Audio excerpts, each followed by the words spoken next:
على عباده الذين اصطفى أما بعد فعن أبي هريرة رضي الله عنه قال رسول الله صلى الله عليه وسلم أحب البلاد إلى الله مساجدها وأبغض البلاد إلى الله أسواقها رواه مسلم۔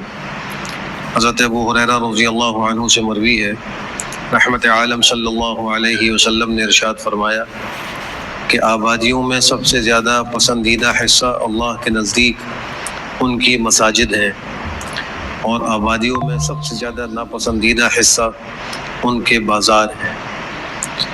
اللہ سبحانہ و تعالیٰ کے نزدیک اور شریعت اسلامیہ کے احکام کے تحت مساجد یہ روئے زمین کی عظیم ترین جگہیں ہیں، اور ان کی عظمت کا اندازہ اس سے لگایا جائے کہ قرآن کریم اللہ فرماتے ہیں کہ ما کان للمشرکین ان یعمروا مساجد اللہ شاہدین علی انفسہم بالکفر، مشرکوں کو یہ بات زیب نہیں دیتی کہ وہ اللہ کی مسجدوں کی تعمیر کریں اور دل میں ان کے کفر ہو، وہ کفر کی گواہی دیتے ہوں، کفر کا اظہار کرتے ہوں، اور مسجدوں کو بھی تعمیر کریں، یہ ان کو زیب نہیں دیتا۔ معلوم یہ ہوا کہ مسجدیں بنانا اور ان کو آباد کرنا یہ اہل ایمان کا کام ہے۔ جو لوگ یہ کام کرتے ہیں وہ ایمان والے ہی ہو سکتے ہیں۔ اور پھر دوسرے مقام پر اللہ فرما رہے ہیں کہ انما یعمر مساجد اللہ من آمن باللہ والیوم الآخر واقام الصلاۃ وآتى الزکاۃ ولم یخش الا اللہ، کہ مسجدوں کو آباد کرنے والے وہ لوگ ہیں جو اللہ پر ایمان رکھتے ہیں، جو آخرت پر ایمان رکھتے ہیں، نماز قائم کرتے ہیں، زکوٰۃ دیتے ہیں، اللہ کے سوا کسی سے نہیں ڈرتے۔ یہ مسجد آباد کرنے والوں کی صفات ہے۔ اس حدیث میں اللہ کے نبی فرما رہے ہیں کہ اللہ کو سب سے زیادہ آبادیوں میں محبوب جو آبادی ہے وہ مسجد کی۔ مشرکین کا حال قرآن کریم یوں ذکر کرتا ہے کہ وما کان صلاتهم عند البیت الا مقاء وتصدیہ، کہ جو مشرکین کی نماز ہوتی تھی بیت اللہ کے پاس وہ سیٹیاں بجانا اور تالیاں پیٹنا ہوتی تھی۔ مشرکین وہاں مسجد میں اللہ کی عبادت نہیں کرتے تھے، بلکہ وہ سیٹیاں بجاتے تھے، شور و غل کرتے تھے، تالیاں پیٹتے تھے۔ تو اللہ نے اس کا ذکر کر کے ناگواری کے ساتھ فرمایا۔ اور قرآن کریم میں ایک مقام پر اللہ فرما رہے ہیں کہ وَأَنَّ الْمَسَاجِدَ لِلَّهِ فَلَا تَدْعُوا مَعَ اللَّهِ أَحَدًا، مسجد اللہ کی ہے، اس میں اللہ کے سوا کسی کی عبادت نہ کرو۔ ان سب باتوں سے اندازہ ہوتا ہے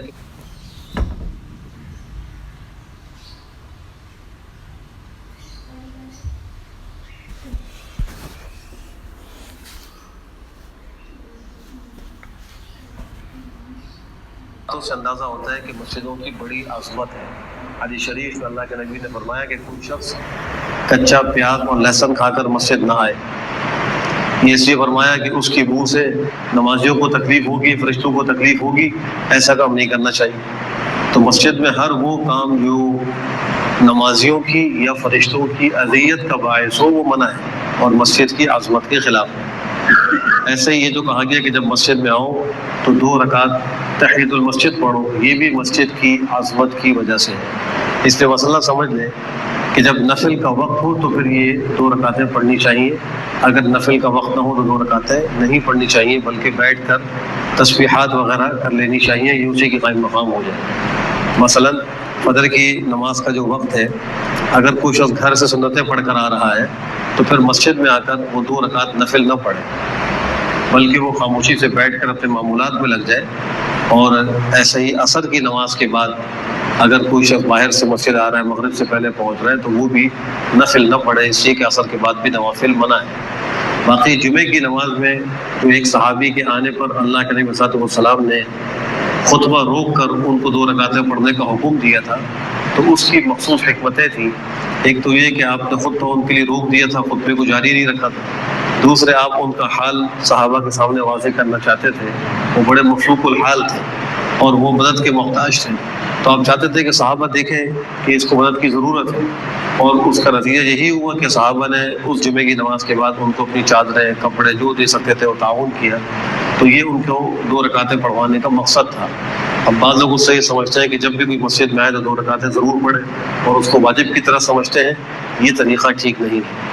یہ 2 رکعتیں پڑھنا مسجد میں آتے وقت یہ مسجد کے آداب میں سے ہے، مستحبات میں سے ہے، واجبات یا فرائض میں سے نہیں ہے۔ اللہ ہم سب کو مساجد کی عظمت کا خیال رکھنے کی توفیق نصیب فرمائے۔